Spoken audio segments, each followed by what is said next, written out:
Ingin memanjakan lidah dengan hidangan gurih dan pedas? Nasi bebek dengan potongan daging besar dan bumbu pekat pedas ini adalah jawabannya. Walau dikenal sebagai sajian khas Madura, banyak pedagang lain yang memodifikasi resep nasi bebek dan berhasil laris manis di pasaran. Salah satu contohnya adalah produsen nasi bebek di kawasan Bekasi, Jawa Barat yang telah eksis selama 15 tahun terakhir. Setiap harinya, tempat ini berhasil menjual 1.000 hingga 1.500 porsi sajian olahan bebek. Salah satu syarat utama agar nasi bebek laris manis dan digemari pecinta kuliner adalah bumbu yang kaya akan rempah, daging bebek yang empuk dan tidak alot, serta tidak ada aroma khas bebek yang bisa mengurangi kenikmatan saat menyantapnya. Yuk kita lihat proses membuatnya.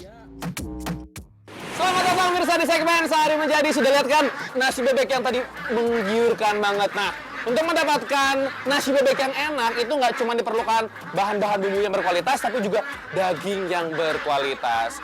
Kita akan belajar memilih daging bebek yang bagus. Lengkapnya di segmen Sehari Menjadi kali ini.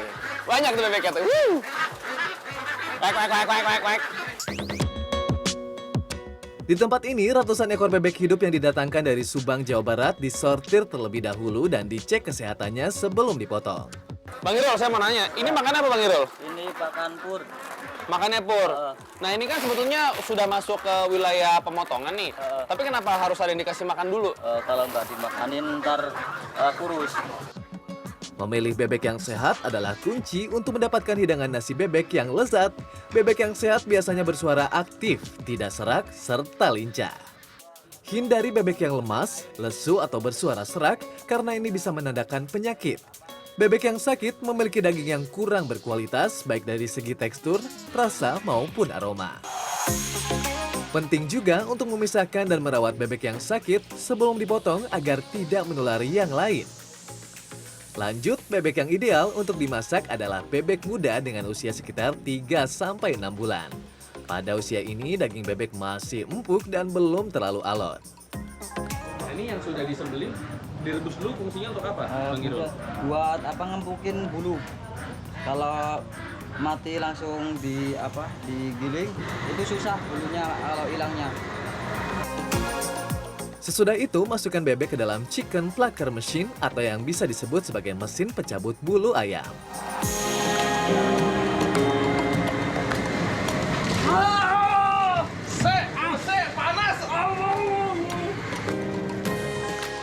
Mesin ini mampu menghilangkan mayoritas bulu yang berukuran besar pada unggas. Namun bulu-bulu kecil seperti ini masih harus diproses kembali. Sebetulnya bisa saja menggunakan pinset, tapi karena ada ratusan bebek yang dipotong, tentu lebih mudah dan cepat dong bila pakai alat ini. Kalau pakai pembakaran kan jangkauannya banyak juga. Kalau dicabutkan dikit-dikit. Kalau ini kan langsung banyak. Jadi bisa. Pastikan seluruh kulit bebek terbakar sempurna, terutama di bagian sayap dan leher bebek. Setelah itu, potong daging bebek menjadi ukuran kecil sesuai kebutuhan. Ada yang 1 ekor menjadi 8 potong, ada juga yang menjadi 12 potong. Bebek yang masih bagus itu yang kayak gimana? Yang berkualitasnya kayak gimana bebeknya? Kalau yang bagus itu yang mulus, yang nggak ada biru-birunya atau nggak ada hitam-hitamnya itu bagus. Yang mulus pokoknya. Ada kayak daging sapi. Nah, catat info ini ya. Ketika memotong bebek, pastikan bagian belakang bebek yang satu ini tidak ikut diolah. Atau olahan bebek Anda akan sangat berbau. Ini yang bikin bau ini. Apa tuh? Yang kayak peluru ini.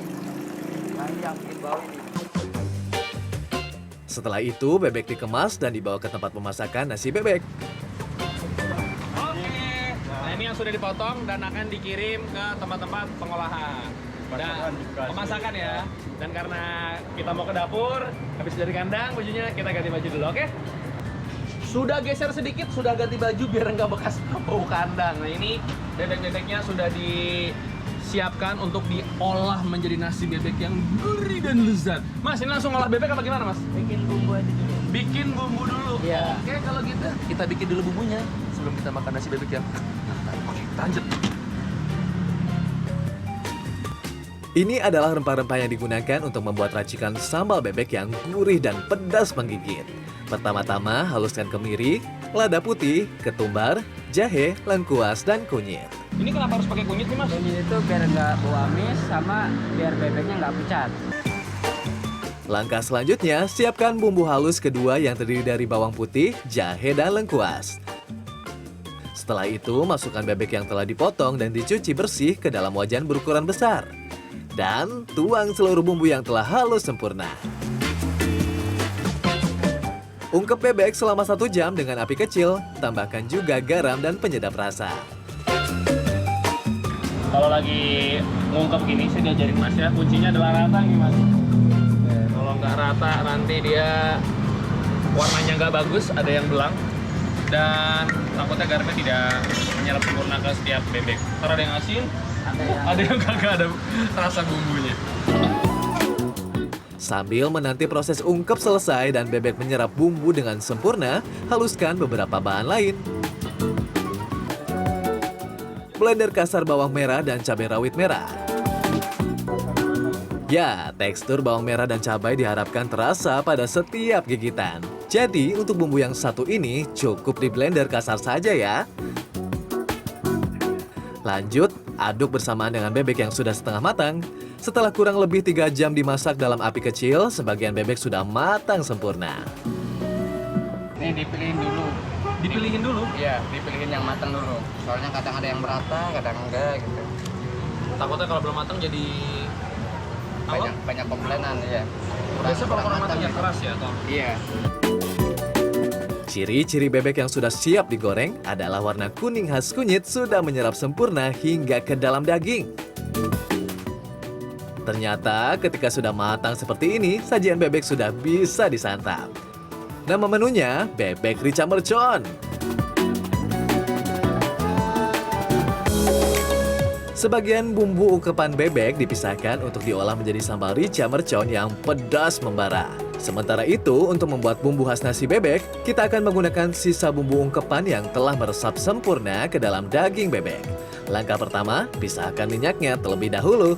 Nah kalau ini ada minyaknya ini, keringnya tuh susah banget, lama banget, jadi prosesnya kayak digoreng. Nah minyaknya ini diambil itu nanti bisa buat kaldu, buat kalau udah kering dicampurin lagi ke sambelnya. Atau bisa juga untuk goreng bebeknya itu, campuran goreng bebek, jadi lebih lezat lah pokoknya. Bebek mengandung lemak alami yang cukup tinggi terutama di kulit dan sekitar rongga perutnya. Saat dipanaskan, lemak ini meleleh dan keluar dari daging dan minyak muncul di permukaan. Untuk memperkuat cita rasa, tambahkan lagi 3 kg bumbu giling kasar, yakni bawang merah dan cabai rawit merah. Kemudian keringkan sisa bumbu ungkepan dengan cara dipanaskan di atas api kecil hingga mengeluarkan aroma harum. Proses menghilangkan kadar air hingga 90% ini membutuhkan waktu 1 jam dengan api besar. Dan pada proses ini, tangan tak boleh berhenti mengaduk. Dan setelah 1 jam yang panjang, bumbu untuk cocolan bebek sudah selesai.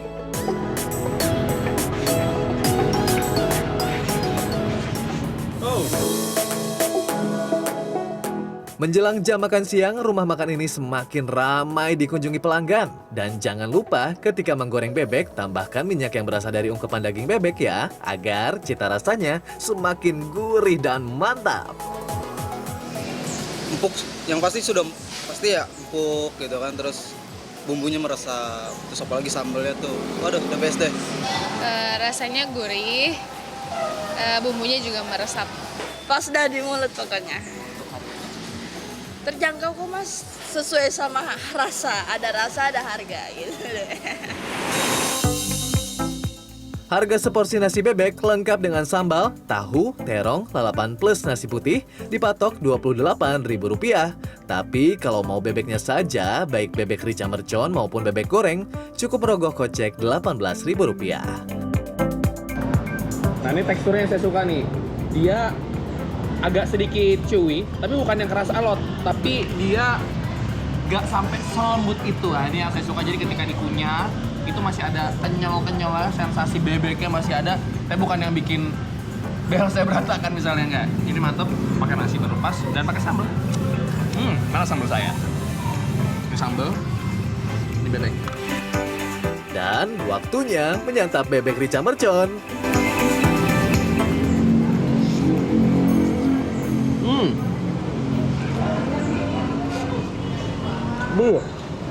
Wow. Wah, pedes nih. Pedesnya itu di atas si bumbu bebek goreng. Tapi yang saya suka dia tekstur bebeknya tuh jauh lebih lembut ketimbang yang si bebek ini. Wah, pedes banget ya. Makan nasi. Wah. Oh. Untuk mendapatkan racikan seporsi nasi bebek yang lezat hingga ke tulang-tulangnya, ternyata ada perjalanan panjang yang sudah dilewati. Ya waktu itu masih baru gitu, dapat orderan nasi box sampai kita libur itu ya. Karena masih baru, masak belum profesional banget gitu, masih panas-panas, kita tutup, takut ada laler atau takut ada apa gitu ya. Ternyata uapnya itu turun lagi dan bikin basi itu bebeknya. Aduh, itu jadi kacau itu. Itu 120 porsi waktu itu.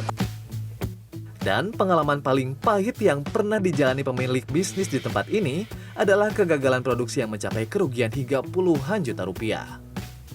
Waktu itu kan kita udah mulai rame gitu, nah kita simpen stok itu kan di freezer, jadi nggak keisi itu, nggak keisi tokennya, jadi satu freezer itu mas basi, 20 jutaan lah ruginya.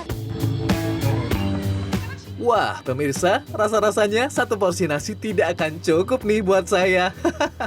Lanjut nasi yang kedua. Huhuy. Walaupun si bebek rica ini nih empuknya dapet, gurihnya dapet, cuman buat saya pribadi saya lebih suka si bebek yang goreng plus dengan si sambal ini. Karena ada rasa kayak sedikit smoky gitu ya, karena si gorengnya sampai agak kecoklatan dan ini jadi favorit saya. Jadi mau mencoba untuk bikin nasi bebek sendiri di rumah atau mau coba di sini, ingat udah pakai nasi kalau kata kepedesan. Mantap. Dan Fernando Dwi Agung Yuliarto, Bekasi, Jawa Barat. Saya bisa dulu ya.